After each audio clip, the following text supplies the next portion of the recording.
Hello friends. இப்போ வந்து எதை பற்றி நான் சொல்ல போகிறேன்னா, க்ரீன் ஸ்க்ரீன். இது வந்து யூடியூப்பில் நிறையா சர்ச் பண்ணி பார்க்கும்போது நீங்கள் பார்த்துருப்பீங்க. இப்படி லைட் கொடுக்கணும், அப்படி லைட் கொடுக்கணும், இவ்வளோ டிஸ்டன்ஸ் வைக்கணும், இந்த கேமராவில் எடுக்கணும், முன்னாடி ஒரு லைட் இருக்கணும், பின்னாடி ஒரு லைட் இருக்கணும், அப்படி இப்படின்னு சொல்லுவாங்க. அதனால் நான் ரொம்ப நாளாக ட்ரை பண்ணாமல் இருந்தேன். இப்போ சரி, ஒரு க்ரீன் ஸ்க்ரீன் வாங்கி பார்க்கலாம், வாங்கி பார்த்து சும்மா ட்ரை பண்ணி பார்ப்போமே அப்படின்னு சொல்லி வாங்கினேன். இது திருப்பூரில் வாங்கினேன். இது வந்து ஒரு ஸ்க்ரீன், சாதாரண ஸ்க்ரீன் தான். ஆனால் வந்து அவங்க வந்து இங்கேருந்து ஆனால் எக்ஸ்போர்ட் பண்ணுறேன்னு சொன்னாங்க. அதனால் சரி நம்பி வாங்கினேன். இப்போ வந்து ஒரு ஸ்ப்ரிங்கில் கட்டி இதை தொங்க போட்டு கொஞ்சம் வெயிட்டாக இருக்குது. அப்படியே கீழே வந்து ரொம்ப வெயிட் அப்படியே தொங்கும். அதனால் சுருக்கம்லாம் வராது. சரி, இதை வாங்கிட்டு சாதாரண எல்இடி பல்பு, டியூப் லைட்டு இது 2 போட்டிருக்கேன், 2 பக்கம், அவ்வளோதான் இருக்குது. இது வந்து பெரிய டெக்னிக்கெலாம் ஒன்றும் இருக்கிற மாதிரி தெரியல. சாதாரண ஒரு யூடியூபருக்கு வந்து இந்த மாதிரி ஒரு சின்ன செட்டப் போதும். ஒரு க்ரீன் ஸ்க்ரீன், நல்ல ஸ்க்ரீனாக, குவாலிட்டியான ஸ்க்ரீனாக வாங்கிட்டு சாதாரண டியூப் லைட்டில் கொஞ்சம் பக்கத்தில் போட்டால் போதும், அவ்வளோதான். இதை போட்டால் இப்போ நான் பேசிகிட்டு இருக்கிறது அதான். இந்த பக்கம் ஒரு டியூப் லைட் இருக்குது, இந்த பக்கம் ஒரு எல்இடி பல்ப் இருக்குது, அவ்வளோதான். இது வந்து நான் இது எடுக்கிறது கூட கொஞ்சம் ஈஸி தான். ஆனால் வந்து இது எடிட் பண்ணும்போது சில சாஃப்ட்வேரில் ஈஸியாக பண்ணலாம். இப்போ நான் வந்து பவர் டைரக்டர்னு ஒரு சாஃப்ட்வேர் யூஸ் பண்ணிகிட்ருக்கேன். அதில் நான் எடிட் பண்ணுறத காமிக்கிறேன். இப்போ இதை ஷூட் பண்ணுறது இங்கே இப்போ பின்னாடி க்ரீன் ஸ்க்ரீன் இருக்கிறது உங்களுக்கு தெரியாது. ஏன்னா வேறு பேக்ரவுண்ட் மாற்றிட்டேன். நான் வந்து audio editing, recording, video editing, songs productions எல்லாமே பண்ணிக்கிட்டு இருக்கேன். இது வந்து என்னோடய யூடியூப் சேனல் வந்து உங்களுக்கு பிடிச்சிருந்துச்சுன்னா சப்ஸ்கிரைப் பண்ணுங்கள். தேங்க்யூ ஃபார் வாட்சிங். இப்போ வீடியோக்குள்ளே போகலாம், எடிட்டிங் வீடியோக்குள்ளே போகலாம். பவர் டைரக்டர் இதான் வந்து நான் வீடியோ எடிட்டிங்க்கு யூஸ் பண்ணுற சாஃப்ட்வேரு. ரொம்ப பியூட்டிஃபுல்லானது. இது வந்து பர்ச்சேஸ் பண்ணிட்டா நிறைய ஆன்லைன் சப்போர்ட் கிடைக்கும். நம்ம க்ரீன் ஸ்க்ரீனில் எடுத்த வீடியோவை டெஸ்க்டாப்பில் வச்சுருக்கேன். இப்போ அதை நம்ம இங்கே கொண்டு வரணும். எப்படின்னா, இந்த இடத்துல ஒரு ஃபோல்டர் இருக்குது, இம்போர்ட் மீடியான்னு இருக்கும். இதை கிளிக் பண்ணோம்னா இம்போர்ட் ஃபைல்ஸ்ன்னு இருக்கும். கிளிக் பண்ணால் இப்போ டெஸ்க்டாப் வந்துருச்சு. இப்போ டெஸ்க்டாப்பில் வந்து நியூ ஃபோல்டர்னு இருக்குது. இது நான் உங்களுக்கு காட்டுறதுக்காக இந்த ஃபோட்டோகிராஃபிலாம் வச்சுருக்கேன், வீடியோவும் வச்சுருக்கேன். இப்போ வந்து எல்லாத்தையும் செலக்ட் பண்ணிவிட்டு ஓப்பன் கொடுத்துட்டோம்னா அந்த ஃபைல் பூரா இங்கே வந்துடும். இப்போ வந்து இந்த டைம் லைனில் நம்ம வந்து அதை வச்சு ஒர்க் பண்ணணும். இப்போ இதுதான் நம்ம அந்த க்ரீன் ஸ்க்ரீனில் எடுத்த வீடியோ.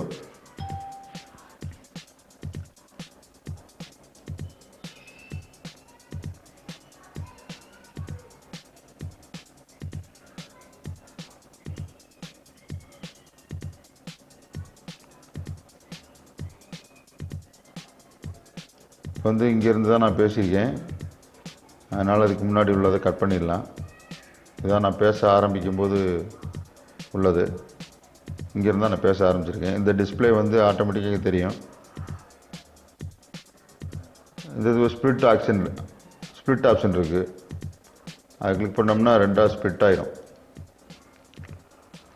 இப்போ டெலீட் கொடுத்தோம்னா இந்த இடத்த வந்து லீவ் பண்ணணுமா இல்லை இது இங்கே இப்போ ஃபுல் பண்ணணுமான்னு கேட்கும். ஃபுல் பண்ணணுன்னு சொன்னால் இந்த வீடியோ இங்கே போயிடும். அப்போ லீவ் பண்ணிடலாம். நம்ம லீவ் பண்ணிட்டு அதுக்கு போயிடும். நம்ம எங்கே வேணுமோ அங்கே வச்சுக்கலாம். ஏன்னா இதுக்கு முன்னாடி கொஞ்சம் வீடியோ வைக்க வேண்டியிருக்கு. அதனால் நம்ம இங்கே வச்சுக்கலாம்.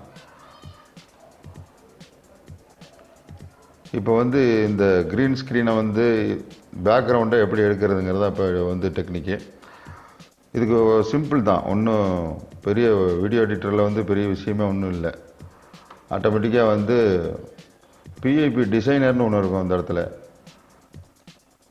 பொதுவாக எல்லா சாஃப்ட்வேர்லேயும் இதே மாதிரி தான் designer, PIB designer, mask designer இப்படி தான் இருக்கும். மற்ற சாஃப்ட்வேர் இப்போ ப்ரீமியர்னு ஒன்று இருக்குது, ஆவிட்னு ஒன்று இருக்குது. நிறையா சாஃப்ட்வேர் வந்து வீடியோ எடிட்டிங்க்கு இருக்குது. இப்போ வந்து நம்ம பவர் டைரக்டர் வந்து ரொம்ப சிம்பிளாக, ஒரு யூடியூபருக்கு கண்டிப்பாக தேவை பவர் டைரக்டர். அதனால் வந்து நான் வந்து பண்ணுறேன். இப்போ வந்து பிஐபி டிசைனர்னு இருக்குது. இதை கிளிக் பண்ணலாம். கிளிக் பண்ணோன்னா இங்கே வந்து குரோமா கீ வந்துடும். குரோமா கீ தான் வந்து ரொம்ப முக்கியமானது. பேக்ரவுண்ட் ரிமூவ் பண்ணுறதுக்கு இந்த டூல் தான் நம்ம வந்து யூஸ் பண்ணணும். இது ஒரு சிம்பிள் கிளிக்லேயே வந்து பேக்ரவுண்ட் எடுத்துரும். இப்போ வந்து குரோமா கீ இருக்குது, இது அன்செக்டாக இருக்குது. இதை செக் பண்ணணும். செக் பண்ணிட்டா இங்கே ஒரு ட்ராப்பர் வரும். இந்த ட்ராப்பரை கிளிக் பண்ணோம்னா, கிளிக் பண்ணிட்டு ஆட்டோமேட்டிக்காக இங்கே கொண்டு வச்சுட்டு ஒரு கிளிக் கொடுத்தோம்னா பேக்ரவுண்ட் ரிமூவ் ஆகிரும். இந்த ரிமூவ் ஆகிறது கொஞ்சம் இந்த ஷேடெலாம் இருக்குது. இந்த எட்ஜெல்லாம் கொஞ்சம் வித்தியாசமாக வரும். எட்ஜெல்லாம் இன்னும் போகல. ஏன்னா நான் மேலே தான் லைட் போட்டிருந்தேன். கீழே கொஞ்சம் லைட் கம்மியாக இருக்கும். நம்ம அதை பற்றி கவலைப்பட வேண்டியதில்லை. நம்ம வந்து சிம்பிளாக பண்ணியிருக்கோம். இதை வந்து எடிட்டிங்லேயே சரி பண்ணிக்கலாம். இப்போ வந்து ட்ரான்ஸ் சேச்சுரேஷன் ஒன்று இருக்குது. இது நீங்கள் கொடுத்தீங்கன்னா ஆட்டோமேட்டிக்காக அந்த ஷேடு வந்து கீழே போயிடும். ஆனால் வந்து நம்மளோட இப்படி பார்த்தீங்கன்னா நம்மளோட ஃபேஸ் எல்லாம் கொஞ்சம் மாறும். அதை நம்ம பார்த்துட்டு கரெக்ட் பண்ணணும். இப்போ கரெக்டாக வந்துருச்சு. நல்லா வீடியோ உங்களுக்கு பார்த்துனே தெரியும். டாலரன்ஸ் ஆஃப் லூமினேஷன் இருக்கும். அதை பண்ணோம்னா கொஞ்சம் அந்த எட்ஜெல்லாம் வந்து கரெக்டாக போய் உட்காந்துக்கும். இந்த ஷர்ட்டுக்கு பக்கத்துலலாம் இந்த இடத்துலலாம் பார்த்தீங்கன்னா கொஞ்சம் அந்த க்ரீன் ஸ்க்ரீனோட ஷேடு தெரியும். ரொம்ப பண்ணோம்னா மூஞ்சி இதெல்லாம் இதாக ட்ரான்ஸ்பரண்ட் ஆகிடும். அதனால் வந்து நம்ம வந்து ட்ரான்ஸ்பரண்ட் பண்ண வேண்டியதே இல்லை. கரெக்டாக நம்ம வச்சுட்டு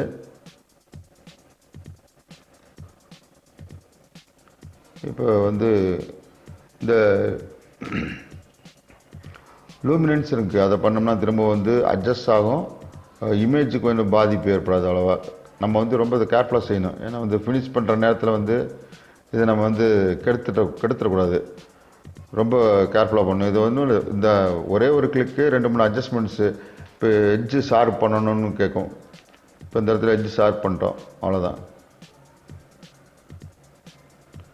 நான் ஆமாம், நமக்கு தேவையான அளவு சில சமயம் எட்ஜு ஓவராக கொண்டு போனோம்னா இந்த இடத்துல ஒரு எட்ஜு சரியாக ஷார்ப் பண்ணாமட்டோம்னா இங்கே இருந்துச்சுனாக்கா இந்த இடத்துல க்ரீன் கலராக தெரிஞ்சுக்கிட்டே இருக்கும். அது அசிங்கமாக இருக்கும். அது ஓரளவுக்கு ஒரு 80% வச்சுக்கணும்.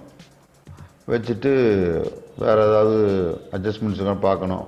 இதெல்லாம் கொஞ்சம் இருக்குது, எல்லாம் கரெக்ட் பண்ணணும். கரெக்ட் பண்ணிட்டு நம்ம வந்து இது ஃபைனல் கிடையாது. நம்ம வந்து ப்ளே பண்ணி பார்த்துட்டு பேக்ரவுண்டை வந்து வேறு வச்சு பார்த்துட்டு அப்புறமேட்டு நம்ம வந்து ப்ரொடியூஸ் பண்ண போகிறோம். அதனால் வந்து இதை இப்போ ப்ளே பண்ணுறேன். டோட்டலாகவே இந்த ஒரு ஃப்ரேஸ் மட்டும் இல்லை, எல்லா ஃப்ரேஸுமே ஓரளவுக்கு பேக்ரவுண்ட் ரிமூவ் ஆயிரும். இதை ஓகே கொடுக்குறேன். ஆட்டோமேட்டிக்காக பேக்ரவுண்டு போயிடுச்சு. இது வந்து நான் இது எடுக்கிறது கூட கொஞ்சம் தான். ஆனால் வந்து எடிட் பண்ணும்போது சில சாஃப்ட்வேரில் ஈஸியாக பண்ணலாம். எப்படி இருக்குது இப்போ வந்து நம்ம பேக்ரவுண்டை இப்போ வந்து நம்ம க்ரீன் ஸ்க்ரீனை வச்சு சாதாரண சிம்பிளான மெத்தடில் 2 டியூப் லைட்டு ஒரு எல்இடி பல்ப் வச்சு ஒரு க்ரீன் ஸ்க்ரீன் டெக்னிக் பண்ணிட்டோம். ஒரு யூடியூபருக்கு இது உண்மையிலே ரொம்ப யூஸ்ஃபுல்லான ஒரு விஷயம்.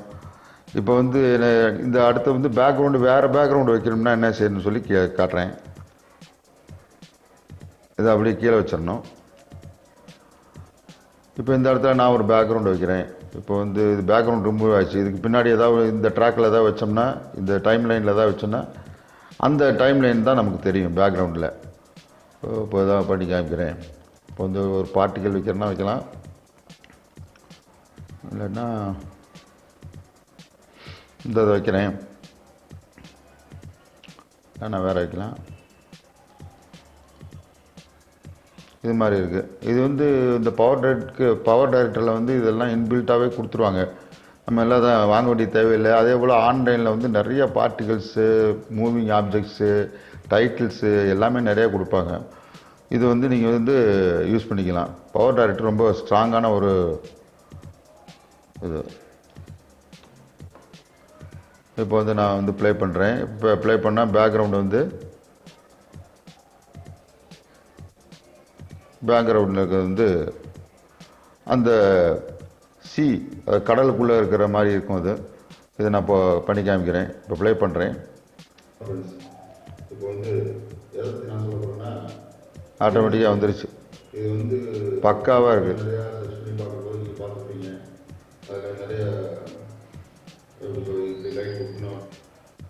இது மாதிரி ரொம்ப பக்காவாக கொஞ்ச நேரத்தில் வந்து வீடியோ எடுக்கும்போது தான் 2-3 கேமரா வைக்கிற மாதிரி இருக்கும். இப்போ வந்து நான் வந்து டுட்டோரியல் பண்ணுறதுனால உங்களுக்கு வந்து ஒரு கேமரா வைக்கிறேன்.